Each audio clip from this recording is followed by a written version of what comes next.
Iffatga qo'yilgan haykal yoxud jo'natilmagan maktub. Ayolni har bir xatosida erni aybi bor. 100%. Qo'limga bir maktub tushib qoldi. Qizig'i, xat menga bitilmagan, lekin egasiga ham jo'natilmagan.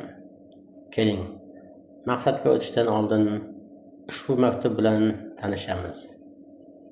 Assalomu alaykum adasi. Mana, siz sababli begona yurtlarni kezib, nomahram erkaklar orasida ishlab yuribman. To'g'ri, bunga o'zim rozi bo'ldim, chunki oilaviy muammolarimizga siz biror yechim topolmagach, men shunday xatarli safarga otlandim. Qarzlarimiz bo'ynimizdan oshib, qarz egalari ostonamizda tunu kun qo'riqchilik qilishlariga qaramay, siz mas'uliyatni bo'yningizga olmadingiz. Men esa loqal 3 bolam qiynalmasligini istab, o'zga yurtda mardikorlikka chiqdim. Istanbulga kelganimdan buyon har qanday qiyinchiliklarga dosh berib ishlayotgan edim, ammo bugun hammasiga tupurib uyga, o'z yurtimga, bolalarim bag'riga qaytishga qaror qildim. Sababi pul topaman deb eng qimmatli narsalarimdan ayrilishni istamayman. Yurtimga qaytgach, mayli farrosh bo'lay, ko'cha supuray, mayli kimningdir eshigida cho'ri bo'lay, faqat ayollik sha'nim, or nomusimga dog' tushirmasam bo'lgani. Men ishlayotgan kafe xo'jayini uyini tozalab berishimni, evaziga yaxshi haq to'lashini aytdi. Ikkilandim, ammo ishlab pul topishga bo'lgan ehtiyojim uning taklifini qabul qilishga undadi. Vazifalarimni tushuntirgach, ortiga qaytdi. Ishga kirishdim, ammo negadir ko'nglim juda g'ash torta boshladi. Endigina yumushlarni tamomlab bo'lgandim hamki, ko'cha eshikdan uy egasi kirib keldi. Oynadan uning eshikni qulflayotganini ko'rib qoldim. Ko'nglimdagi g'ashlik ortdi. Burilib ulgurmasimdan kelib menga tashlandi. Dod solib eshik tomon otildim. Men erli ayolman. Tilimga kelgan birgina jumla shu bo'ldi. U turgan yerda qotib qoldi. Taajjub bilan, "Ering bor, aldamayapsanmi?" dedi. "Erim, bolalarim bor. Erim bo'lmaganda ham menga nomahramsan. Xudodan qo'rqmaysanmi?" dedim-da, qulfni ochiboq bor kuchim bilan ko'chaga otildim. G'ira-shirada yugurib ketarkanman, ortimdan uning ovozi keldi. Biroq to'xtamadim. Qayrilib ham qaramadim. Ammo qancha yugurmay u menga yetib qoldi.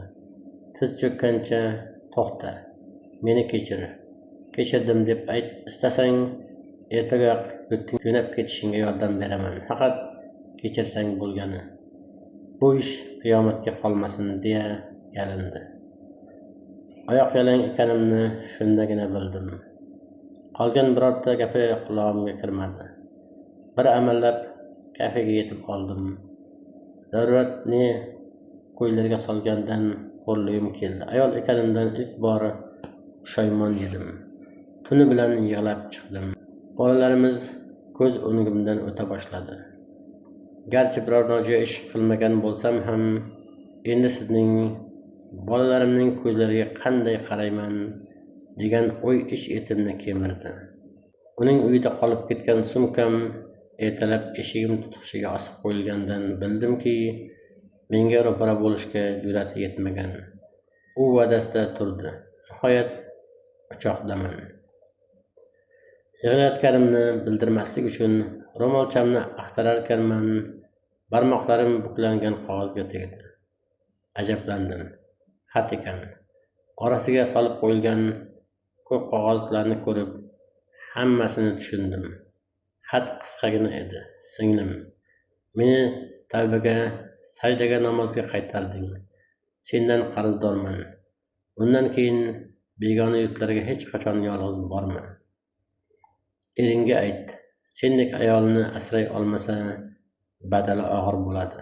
Shuni bilki, yuragimga haykal o'rnatib ketding. Nomusning haykalini. Iffatning haykalini. Har ikki maktub shu yerda tugaydi. Ushbu xat ayol bilan o'rtamizda ko'rinmas rishta bog'ladi. U bilan yaqindan tanishdim. Keyingi hayoti bilan qiziqdim. Aytishicha, uyga qaytgach ancha paytgacha o'ziga kelolmay, yoqimsiz xotiralarini unutolmay qiynalgan. Alam bilan ko'z yoshlari bilan bitgan maktubini esa erga o'qitishga jazm qilolmagan. Mana, yuragimni toshdek bosib yotgan, hech kimga aytolmagan sirlarimdan voqif bo'ldingiz. Bularni yozishingizni istayman. Ehtimol kimgadir foydasi tegar. Erimga o'xshagan erkaklar o'qisa ibrat olar. Chet elda ishlashga borib, qiyinchilikdan qochib fahsh yo'lini tanlayotgan ayollarning yo'ldan qaytishiga turtki bo'lar. Erim ham o'qib qolar dedi u. Men yozishiga va'da berdim. Bir kuni uni xafa holatda topdim. Sababini bilgim keldi. Yaqin o'rtog'imning eri meni yoqtirishini aytib qoldi. Unga munosib javob qildim. Lekin u bu nima, nozmi? Chet elga chiqib kelgan ayollarni yaxshi bilaman dedi surbetlik bilan. Uni do'kondan quvib chiqardim-da, yana bir marta kelsangiz, dugonamga hammasini aytib beraman dedim. Menga alam qilgani, u mening erim borligini biladi-ku. Nahot xorijlik bir begona erkakchalik bo'lolmasa? Endi siz rostini ayting. Men yengiltak ayolga o'xshaymanmi? dedi. Daf'atan berilgan bu savol qarshisida jim qoldim. Kipriklarimni ko'tarib, g'amgin nigohiga qarashga majolim yetmadi. Faqatgina dugonangizning eri hatto or-nomusga ham haykal o'rnatish mumkinligini, bu haykal faqat Allohdan qo'rquvchi qalblardagina joy olishini afsus bilmaydi. Alloh o'rnatgan halol harom chegaralardan ham g'aflatda. Bilganda u ham tavba eshigini qoqib, nafsi ammorasini yengish ilinjida istig'for arqonini mahkam tutgan bo'larmidi, deya oldim. Maktub bahona bir ayolning iztirobli kechinmalari hamda xiyonatdan, haromdan hazar qiluvchi pok qalbi, metin irodasi bilan tanishdingiz. Ammo bularni nega yozyapman? Muhtaram ayol, o'z juftingiz uchun nomahram ayollarga, hatto uning xayoliga ham ketishga yo'l qo'ymaydigan darajada sadoqatli, fidoyi rafiqa ayol bo'la oldingizmi? Farzandlaringizga ular boshini tik tutib, siz bilan faxrlana oladigan ona bo'la oldingizmi? Sizchi? Oilaning ustuni, farzandlarning suyangan tog'i, ayolning ikki dunyodagi qalqoni bo'lishi lozim bo'lgan mardi maydon erkaklari, sizga qorachiqlari yonib turgan farzandlarni tug'ib bergan, ojizangizga ham dunyo ham oxirat qiynoqlaridan himoyalovchi libos, parda bo'la olyapsizmi? Shunday bo'lsa, bu sharaf sizga muborak bo'lsin. Agar shunday bo'lsa, qora tunda qop-qora toshning ustidagi qora qumursqani ko'rishga, oyoq tovushlarini eshitishga qodir bo'lgan zot sizga jannatini mukofot etsin.